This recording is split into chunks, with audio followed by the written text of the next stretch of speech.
এই ফুলগুলো অনেক দামি। যাই হোক, তবে এই ফুলগুলো এই সময়ে খাওয়া খুব ভালো। এতটাই দামি, মনে হয় 100 গ্রাম 20 টাকা নিয়েছে। এখানে 100 গ্রাম ফুল আছে, 20 টাকা নিয়ে। তাও আজকের ফুলগুলো একটু ভালো। এর আগের দিন এনেছিলাম, ভীষণ মানে শুকিয়ে যাওয়া, পচে যাওয়া ব্যাপারগুলো ছিল। আজকের ফুলগুলো একটু ভালোই আছে।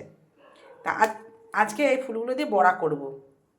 এখানে নিয়েছি চালের গুঁড়ো, একটু ময়দা নিয়েছি, হলুদ, নুন আর একটু সামান্য লঙ্কার গুঁড়ো, ঝাল ঝাল হবে।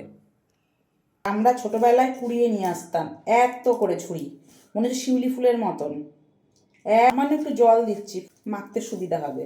তেলটা গরম হয়ে গেছে, তেল গরম বসিয়ে দিয়েছিলাম। একটা একটা করে বড়াগুলো কিনে নিয়ে আসতে হয়। এটা পাশে বলতে কি সব পাবলিকরাও একটু খেতে পারে। বললাম না অল্প একটু হবে, বাঙালির বড়া হলেই হলো। তেল পাতে বড়া, মিষ্টি আস্তে আস্তে হবে ভাজাটা, তত ভেতরটা সেদ্ধ হবে, না হলে ওপরটা পুড়ে যাবে, ভেতরে কাঁচা থাকবে। নামিয়ে নেবো এবার, হয়ে গেছে বড়াগুলো।